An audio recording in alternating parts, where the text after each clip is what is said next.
I'm still young, I'm still energetic, I'm still let it.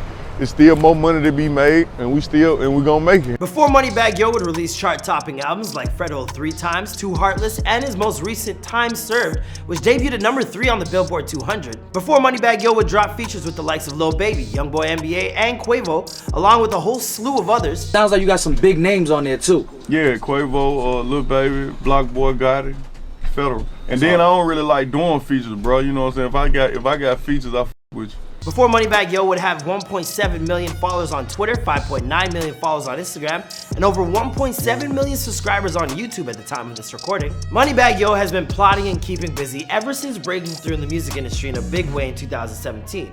But even prior to that, this South Memphis native has been busting his ass to ensure he made something of himself and found a way out of his life as a street hustler. Like, where does it come from? Where does it stem from? I don't know, it's just natural. It's just natural. I just know how I feel to have nothing. So right. I already, you know what I'm saying? Prior to music, there were other attempts to lead a more straight and narrow existence.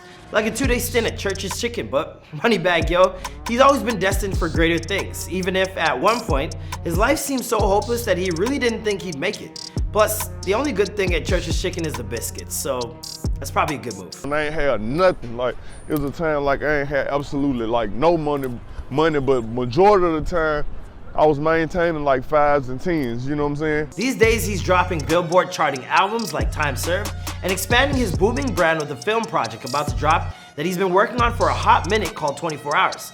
All of this makes Moneybagg Yo one of the most relentless rappers in the game, so today, let's see how he got there. What's going on, guys? It's your boy Marlon Palmer, back at it again with a brand new episode. This one taking a look at the come up of Moneybagg Yo prior to fame, here for you on Before They're Famous. Moneybagg has one of those true rags to riches stories that we love to explore here at Before They're Famous. So if you're into tales with real highs and lows, you'll dig this one. We've previously done videos on Pooh Shiesty and Lil Durk, so check those out on our channel. And be sure to let us know what you think in the comments down below. Don't forget to follow me on Instagram at DadDoMcFly so we can chat some more. And let's get into the story.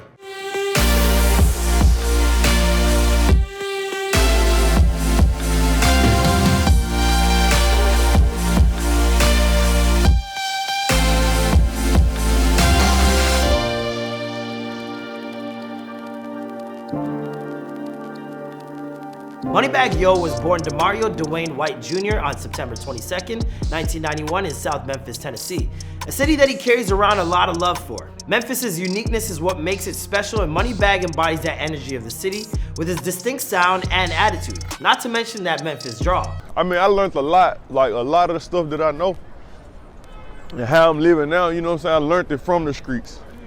You know what I'm saying? It taught me a whole lot, like trials and tribulations. The oldest of 3 children, Demario was raised by a single mother who struggled to keep everyone fed. In fact, things were so tough that they barely had any furniture to speak of, and Demario would have to take turns with his siblings sleeping on the floor at night, so everyone could just share a bed. Yeah, I ain't had no furniture. We didn't have really just furniture like that. And then it was like 3, 4 of us in the spot.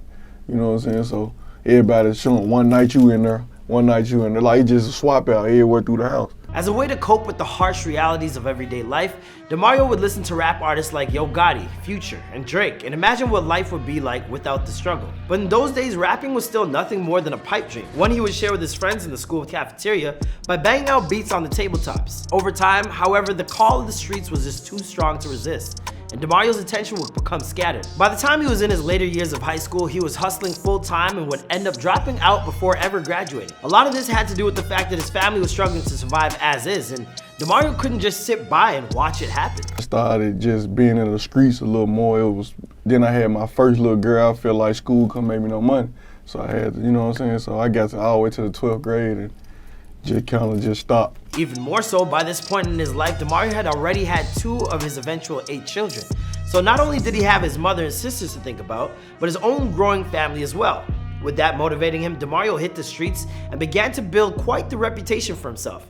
In fact, he earned himself the name we know him as today, Moneybagg Yo, from one of his hood captains at the time. Despite how successful he was at his endeavors on the street of Memphis, Demario knew the path he was headed down wouldn't cut it for long, and he attempted to make a legal buck or two when he got a gig working at a local Church's Chicken.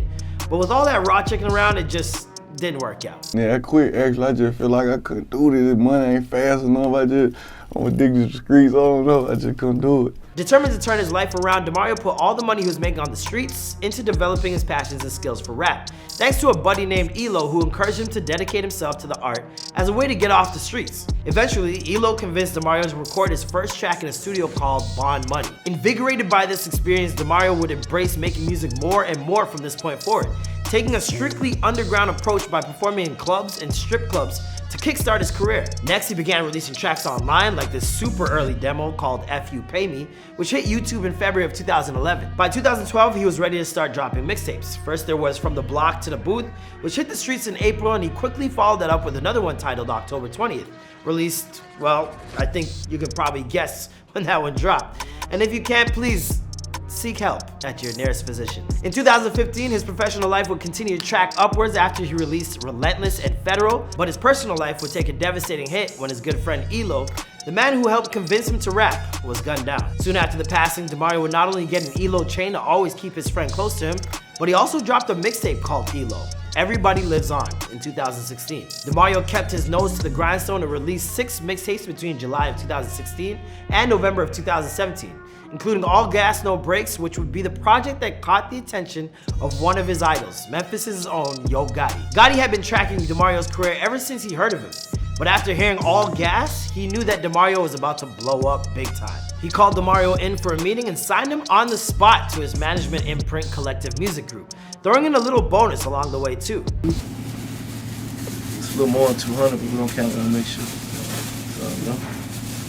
I wouldn't mind a bonus like that, like personally. I'm just saying. Talking about his meeting with Gotti, Moneybagg told Billboard, "When I first got with him, he told me to chase the dream, not the money. That stuck with me, and that's how I do it. I'm really so humble because I come from nothing. I had nothing at first, so really I'm cool with everything. It soaked into me, it just hit me." Together, he and his mentor teamed up to drop the hit album Too Federal. This banger would become the first project of Demario's that would hit the Billboard charts, debuting at number 97. But his biggest hit was yet to come. In the summer of 2017, he signed to Interscope and with the help of their distribution talents, took his next project, Federal 3 Times, to the next level. The album included a feature with NBA YoungBoy and got all the way to number 5 on the Billboard 200. And no, I do not look like NBA YoungBoy. I'm sick and tired of hearing this. I'm sick. Demario would team up with YoungBoy yet again that year and release a collab mixtape called Feds Baby, which would also do some pretty great numbers before its 2 stars found themselves momentarily beefing. We cool. Okay. We pretty We got together because pretty much it was like a something that was going on. I ain't really nosy like that, but I just know people want to No, know. everybody asked that. Nah, it's cool. Nah, it's cool. It ain't Okay. nothing. By the next year, he finally dropped his debut studio album called Reset, but that ultimately just paved the way for his biggest hit record yet, Heartless, which debuted at number 4 on the Billboard 200, and perhaps even more impressively, led to a new management deal with Jay-Z's Roc Nation. It was a good experience, like especially coming where I came from is a real blessing. That was quickly followed by rumors that he and Meg Thee Stallion were dating after their steamy All That collaboration was released. And while that may or may not have been a thing that actually happened, it didn't keep Demario from continuing to churn out track after track. In 2020, he continued to show professional growth after his 3rd studio album, Time Served, debuted at number 3 on the Billboard 200, making it his highest charting album to date, with 66,000 units sold in its first week. Beyond music, Demario has other interests as well, including a short film that he's been working on for a couple years now, but is yet to be released. He told XXL, "I'm working on this movie called 24 Hours. It's 4 situations about how fast your life can change in one day. When I do the premiere, I'm gonna do it in a theater. So I guess we'll have to wait a bit longer for that if he's holding off for a theater release because, well, you guys know. Matter of fact, might as well just put it on Hulu or like HBO Max.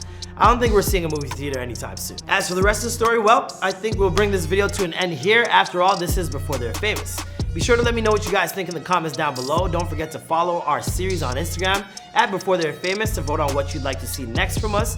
And I'll see you guys in the next video. Bye.